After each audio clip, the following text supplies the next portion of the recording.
কলকাতার গোবরডেঙ্গার যে রাস্তাটা হয়েছে ও রাস্তাটা ছিল ওই জমিদারের জায়গা।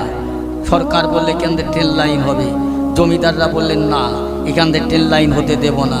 বলছে এখান থেকে ট্রেন লাইন হলে জনগণের সুবিধা হবে, দেশের মানুষ সুবিধা হবে। জমিদারের তরফ থেকে রায় হলো যে হ্যাঁ আমাদের রাস্তা, এখান দিয়ে রাস্তা হোক, ট্রেন লাইন আমরা আপত্তি করব না, তবে একটা ট্রেনের কামরা অলরেডি স্পেশাল রেখে দিতে হবে। আমাদের যখন সুযোগ হবে যাব, প্রয়োজন হলে উঠব, না হলে উঠব না। ওই কামরায় যেন পৃথিবীর কোনো মানুষ না ওঠে। সরকার তাই মেনেও নিলেন যে একটা কামরা কেবলমাত্র কলকাতা এই গোবরডেঙ্গার জমিদারদের জন্য একটা কামরা স্পেশাল। তাতে লেখা আছে কোনো পাবলিক উঠতে পারবে না। আমার দাদা হুজুর কেবল রহমতুল্লাহ ঘুরে ঘুরে ঘুরে দেখলেন এই কামরাটা খালি। উঠে পড়লেন, বর্ষিরাটের হুজুর সঙ্গে রইলেন, উঠে পড়লেন। উঠে যাচ্ছেন, কলকাতায় গোবরডেঙ্গায় ট্রেনটা থামলেন, চেক হচ্ছে এই কামরায় কেউ আছে কি না। হ্যাঁ, জমিদারের ছেলে বীরেন্দ্রনাথ বিশ্বাস উনি দেখলেন আমার দাদা হুজুর আর সঙ্গে একজন। দেখে হুজুরের কাছে একটা থলি আছে, একটা সাইড ব্যাগ আছে, ওর ভিতরে একটা গামছা আছে, একটা লোটা আছে। হুজুরের সময় হলে লোটায় করে পানি নিয়ে উজু করবে। আল্লাহর ওলি বান্দা, যাতা মানুষ। জমিদারের মেজো ছেলে দেখে বলছে ও বাবা ফকির সাহেব, এই ট্রেনে উঠলেন কেন এই কামরায়? বলে বাবা এত ট্রেনের এত কামরা, সব কামরায় ভিড়, জনগণের ভিড় বাবা, এইটা খালি ছিল, পুরো মানুষের চাপ সহ্য করতে পারি না, তাই একটু উঠেছি, আমি ঠিক জায়গা মতো নেমে যাব। ও বললেই হবে ঠিক জায়গা নেমে যাবে? লেখা রয়েছে কি দেখেন নেই? বলে ওসব কিছু দেখিনি বাবা, ওইখানে বলা হয়েছে না কোনো পাবলিক এতে উঠবে না। যাক বাবা আমি উঠে পড়েছি যখন, আর কোনো দিন উঠবো না লেবে। বলে বললেই হবে, বললেই হবে, বিচার হবে। তোমাকে এইভাবে যদি ফিরিয়ে দেই, ছাড়িয়ে দেই, আবার কোন দিন কে উঠবে? এই কামরা শুধু অশুদ্ধ হবে, এই কামরায় যে উঠবে অমঙ্গল হবে, আমাদের অযাত্রা হবে। তাকে মেরে দিলে আর কেউ ভুলেও এতে উঠবে না। দাদা হুজুর কেলা বলছে তাহলে তোমার সিদ্ধান্ত কি বাবা? তো তোমাকে গুলি করব। ও গুলি করবে? হ্যাঁ তোমায় গুলি করে মারা হবে। তা লাও বাবা। আমার দাদা হুজুর কেবলা রহমতুল্লাহ আল্লাহর সাথে একটু টেলিফোনে কথা বললেন। টেলিফোন এখন যেমন ফোনে কথা বলছি, সিম আছে, ব্যাটারি আছে, চার্জ আছে। সিম না থাকলে, ব্যাটারি না থাকলে ও ফোনের কোনো দাম নেই। আমার দাদা হুজুর কেবলার কোনো ফোন নেই, সিম নেই, টাওয়ার নেই, ব্যাটারি নেই, কিচ্ছু নেই। আল্লাহর সাথে কথা বললেন। জোরে বলেন সুবহানাল্লাহ। আরে ভাই আল্লাহ দেখতে পাচ্ছে না, পায় না? কথা বলেন, দেখেন না? দেখে না? দেখে। আল্লাহ পরীক্ষা করে, দেখি আমার বান্দা কোন দিকে যায়। আল্লাহর ওলি মুজাদ্দিদুজ্জামান দাদা হুজুর পীর কেবলা রাহমাতুল্লাহ আলাইহি, ও বাবা জমিদারের মেজো ছেলে বীরেন্দ্রনাথ বিশ্বাস, লাও না বাবা, চালাও তোমার গুলিটা কাজে লাগাও।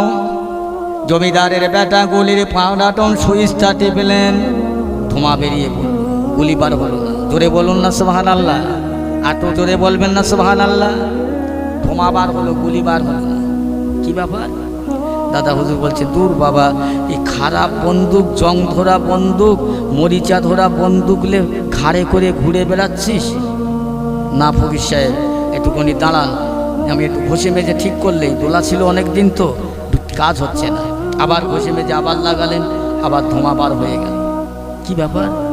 আল্লাহর ওলি মুজাদ্দিদুজ্জামান বলছে ও বাবা, একবার তোমার বন্দুকটা ট্রেনের কামরা দিয়ে, জানালার ফাঁকায় মলটা দিয়ে একবার তুমি সুইচটা টেপো, তোমার বন্দুক ভালো না তুমি ভালো দেখে এলি। দেখো ও মুসলমান ইমানদার, আল্লাহ ওয়ালা গনেরা, মুজাদ্দিদুজ্জামান দাদা হুজুর পীর কেবলা রাহমাতুল্লাহ আলাইহি বসে রইলেন। ওই জমিদারের মেজে ছেলে বীরেন্দ্রনাথ বিশ্বাস বন্দুকের নলটা মেরে কামরার জানালা দিয়ে ফাঁকায় বার করে যেই না সুইচটা টিপে ধরল, সামনে ছিল একটা সিঁড়ির গাছ, সিঁড়ির গাছে গুলিটা বিদ্ধ হয়ে পার হয়ে গেল। মুসলমান জমিদারের মেজো ছেলে চুপচাপ দাঁড়িয়ে রয়েছে, ঠকঠক করে কাঁপতে আরম্ভ করল। বললেন। আমার দাদা হুজুর কেবলা বলল, ও বাবা বড় মাওলানা, জমিদারের ছেলেটা কাঁপছে বাবা, শিগগিরই ধরো, ধরে ফেলো। ধরলেন, বসালেন, বসে পড়লেন। কি হয়েছে আপনার, এমন করছেন কেন? ওই সময় বলছে, একবার আপনারা কারা পরিচয়টা দেন না, পরিচয়টা শোনান না। ওই সময় বলছে, আমরা বলল কেউ নয় রে বাবা, আমি ফুরফুরা শরীফের মুজাদ্দিদুজ্জামান আবু বকর সিদ্দিক রহমাতুল্লাহ আলাইহি, আর আমার যিনি সঙ্গী ইনি হলো বসিরহাটের জমিনে বড় মাওলানা। এই দুইজন বাংলাদেশে চট্টগ্রামে ওয়াজ করতে যাচ্ছি গো।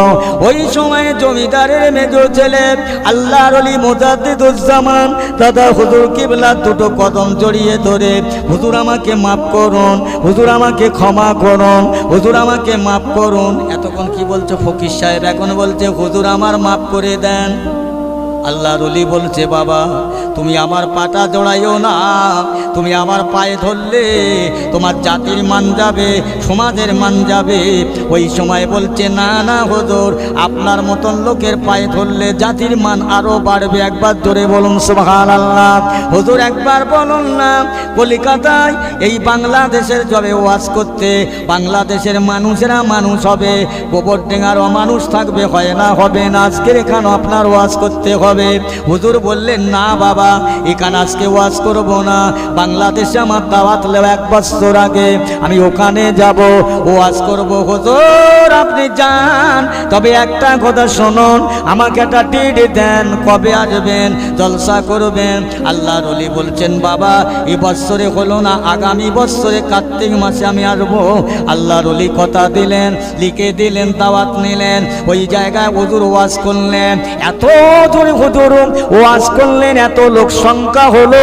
ওই জলসার মধ্যে কত মানুষ আল্লাহর ওলি মুজাদ্দিদুজ্জামান দাদা হুজুর পীর কেবলার ওয়াজ শুনে কেউ না বাবা বেহুশ হয়ে যায়, কেউ আহত হয়ে যায়, কেউ মারা যায়। জলসার ভেতর থেকে লাশগুলো পার করে মাটি দিতে হলো।